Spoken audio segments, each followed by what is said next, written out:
albiste hori dauzkate hemen irekita, eta horietatik. Vale, oso ondo. Guain arte ba. Bai.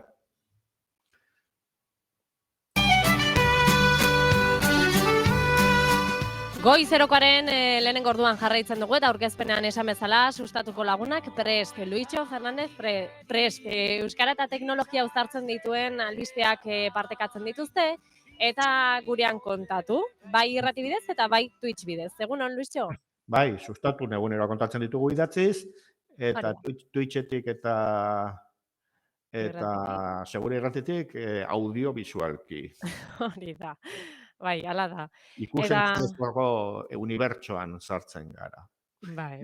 Idazketarekin hasi ginen batzuk. Ala da begira, Luisio, zer moduz? Bueno, pues ikusentzunezkotako kontuarekin hasteagatik, Vale. Wikipediaz eta bi baina gehiagotan hitz egin dugu, idatzizko baliabide bat da nagusiki, baina euskarazko Wikipediak ikusita zelako erabilpena zeukan ikastetxetan eta materiala eta lanerako zein erabili izan dira gauzak selektibitate examinetan eta hola, DBH-en eta hola. Ikusgela proiektua abian jarri zuen, orain dela bi urte, ikusentzunezko materialak sortzeko. Eta azalpen bideoak sorta bat izan da, 3. ikasturtek antolatzen dute, eta laster iritsiko dira, ez dira iritsi bi ikasturtetan 100 bideotara, baina oraingoan bai, eta ikasturtean baino lehenago, gabonetarako nik uste dut 100 bideoia egingo dituztela, eta sorta berri batzuekin ere, bai.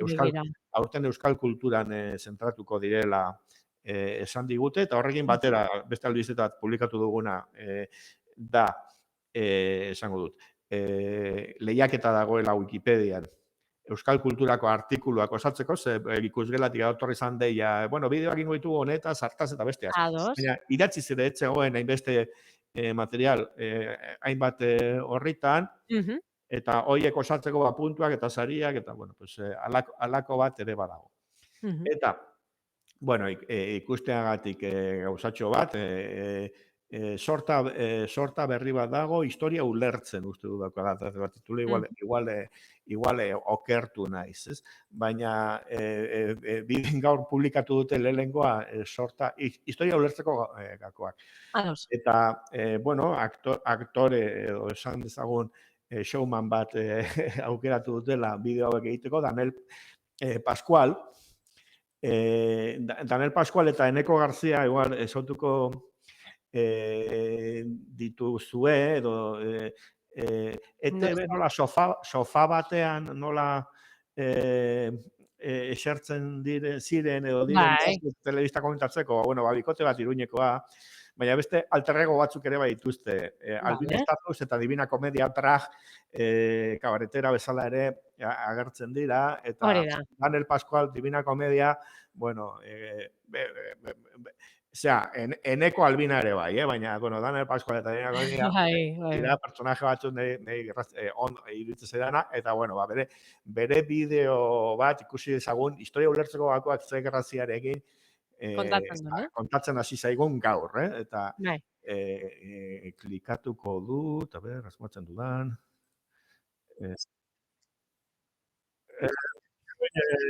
Ok, entzuten hasi da, ezta? Baina, partekatu egingo dut pantalla, uste dut. Entzun da momentu batez, ezta?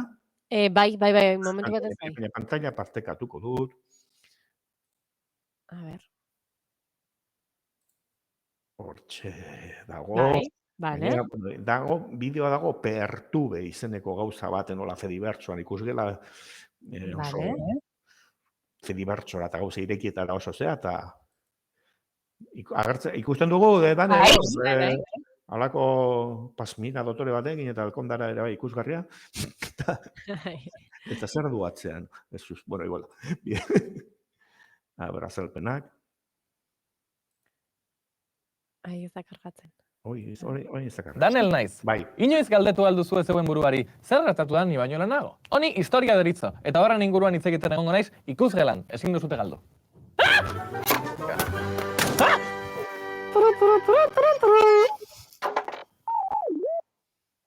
Ze ona. Oso ona, Luisio. Introa, introa jarri zuet. Bueno, moztuko du. Moztuko dut. Baina horrekinak gogoa ematen du. Uste nuen bideoko aukeratu dudan partekatzean. Lehenengo bideo zala. Lehenengo bideo sortako alea, gaur bertan publikatu alako, igual beranduago da, bueno, ikusi duguna da Trailerra. Introa, eta bueno, gogoa eman, bueno, Bai, egia esan bai. Historia jakiteko, baina, bueno, showman... Baina horrela kontatzen duenean beste gauza da, beste kontua. Bai, nik uste dut divulgazioa graziarekin eta koloreekin eta badala zerbait, alegin bat egiten dute ikusgelakoek aurkezle desberdinak, marrazki bizidunetako bideo batzuk ere badaude, alor batzuetan, filos, eta, bueno, gaia aurkeztera ere landutako proiektua da. Bai. Eta, bueno, astonetako albisteetan, denboraldi berri hau, ikasturte berri hau nola biatzen duen ikusgelak, eta baita ere Wikipediako artikulena, hortxe hori atara dugu sustatu. Hobetzeko lehiaketan. Hori da. Bueno, bi albistetxo hauekin hasi dugu gaurko tartea, eta, bueno, Google Workspace aipatuko dugu. Bai, albiste bat, uda hasieran irtentzan, datuak babesteko Euskal Agintaritzak, halako organo bat dago, Euskal Autonomia Erkidegoan, administrazioen organo bat da, despediente bat jarri ziola bere buruari, hezkuntza sailari. Administrazioaren alor batek, beste administrazioen beste alor batzuk fiskalizatu behar ditu, eta alde horretara, eta hezkuntza sailak zergatik, eta Google teknologia erabiltzeagatik ikastetxeetan. Euskal Herriko ikastetxe publikoetan, Google Workspace for Education izeneko azpiegitura bat erabiltzen da, ikasleak hortan izena eman behar dute, eta gainera kontratatu, hau ez dago salaketaren barruan, baina Chromebook izeneko ordenagailu batzuk Googleen horiek banatu eta instalatu dira eskola publikoetan, eta ikastola batzuetan ere bai, eta danak hori erabiltzea, danak Google teknologia erabiltzea. Eta agentelako datu babesteko Euskal Agintaritzak, hori du izena, agentzia agintaritza,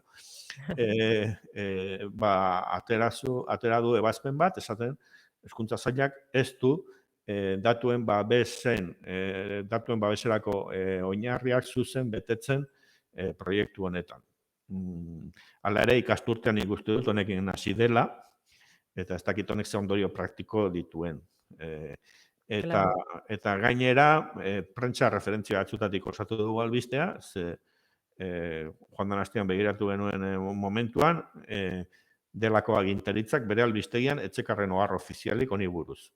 Baina beste iturri batzuetan aurkitu dugu, eta aurkitu duguna bintzat jarri dugu, ezta? Eta ze arazo daude, batetik estatu batuetara juten dirala datuak, suposatzen da Googleen zerbitzarietara. Eta hori, ez da zuzena, por lo visto, Europan egon behar dira. Nire hori ez da egin beste importa, dute txikikeria badela. Baina, datu trataeran gardentasun handirik ez omen dago, ez dira txostenak behar bezala osatu, ezagun kontu burokratikoak izan ditezkela, arriskuen ebaluazioa ez da egin, hori tramitua da beharrezkoa, baina batez ere alde interesatuen iritzia ez dela eskatu. Eta gure tramitazioan derrigorrezkoa da. Eta hemen ustutuzte hezkuntza komunitateari komentatu zaionek iruditzen zaizue Google. Google eta ahotik. Eta honekin kontuan hartuta, txiste bat, kontatuko dizuet, Nahiko serio hasi duzu albiste hau kontatzen, baina... Txiste, igual ez dakit zozea den, igual da beltza. Ah, Baina, irabiltzaile bati, Mastodon Euskaldunean irakurri nion, bai. demagun Mossadek, hau da, Israelek, lehertarazten dituela, albistea bezala kontatu zegoen, Mossadek lehertarazi ditu Euskal ikastetxeetan euskeraz konfiguratutako Chromebook guztiak. Estandarazi ditu. 0 zauritu izan dira. Non dago txiste? Aparailu guzti hoiek gazteleraz konfiguratuta daudela eta ezin dirala euskaraz konfiguratu. Eta gaztelerazko makina eta softwarearekin instalatu dugula Google ikastetxetan. Non eta Googleek zerbitzu eta gauza asko Bai. euskaraz dituen, baina hau ez. Eta hala ere, erosi egin diegu, eta ez dugu datu babesi betetzen, eta hizkuntzaren aldetik, ez. Aratago dijola. Euskaraz konfiguratuta esplotatuko balu, inor ez da hilko. Ez dago. Claro. Ba, pentsa, aratago dijo, kontua. Bai, orduan, bueno, datuen babesa ere zerbitzari honetan beharrean bestean egon da, eta papel hau beteta bestean tal, bale, tramiteak beteta ere egingo balitz ere, oraindik, kritikatzeko gauzarik badauka akorde honek, nire ustez. Baina hizkuntzari ez diote referenterik egin. Ez. Bueno, datuen babesak ez dakit horrekin zer ikusi daukan. Igual ez dagoki haiei. Badago, bueno, behartoki da badago hor hizkuntzarena ere bai, ez?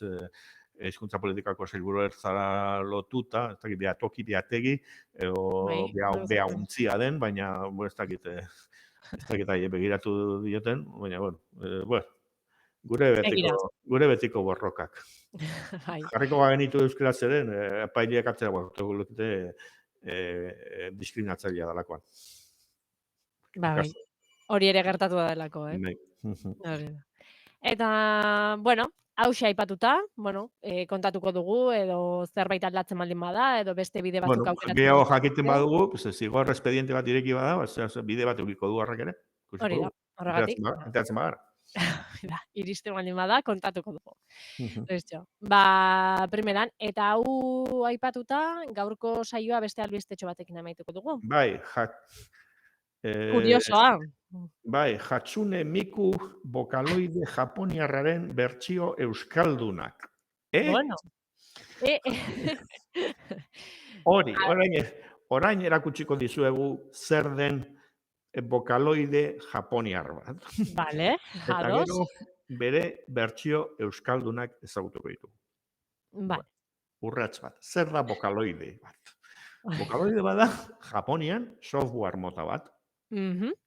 Ahotsa sortzeko edo ahotsa eraldatzeko. Autotunea bezala musika latinoetan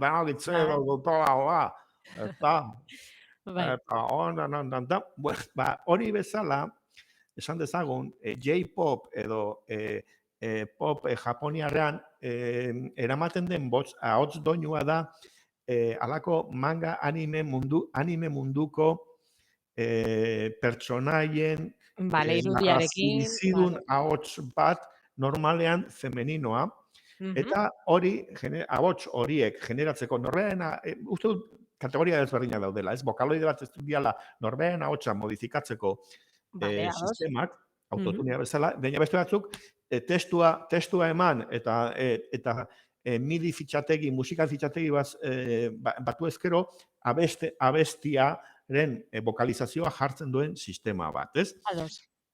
Bideo bat jarriko dut, eta hemen YouTubeko kantuak edola jarri ditugunean, gero, igotzen dugunean bideo YouTubera moztu iten digute, eskubideengatik, baina hau da Wikipediara kargatutako eduki librea da, Vocaloid batekin grabatutakoa, eta suposatzen da, orduan, eluketela moztua. Baina gero mozkutuko baligute, komentagai bat eukiko genuke beste aste batean. Beste saio baterako. Utzi da zu partekatzen ere pantalla, dator bideoklip eta guzti dator, Vocaloid hau, non dago? Jesus. Bai, hemen dago. Oso, Bokalone, bilatu behar, barkatu. Lasai. Bai, hemen dago, bai, hau da. Vale. Lehen probatu dut eta karri.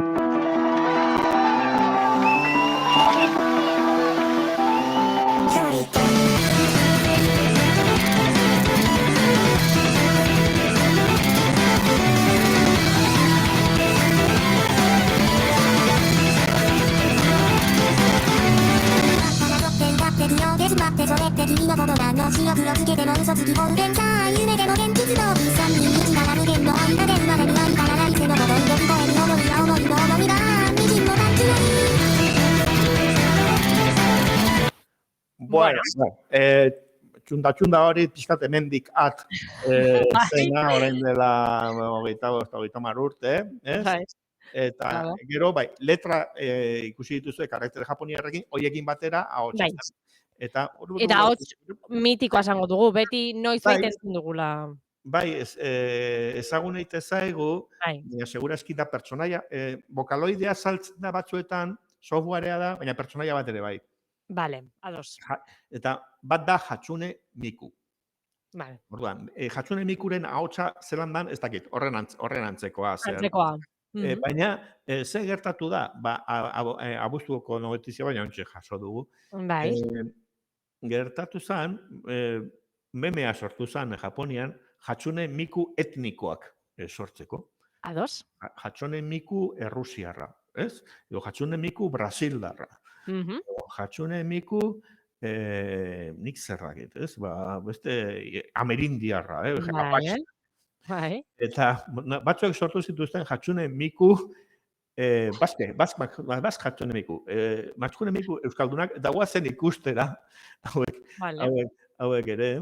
Eta, bueno, grazia du. Garrantzia ez dakit, baina grazia bai. Garrantzia ere bai, importantea da. Japonia... Hori da, gertzea, bai. Eta hementxe, ez?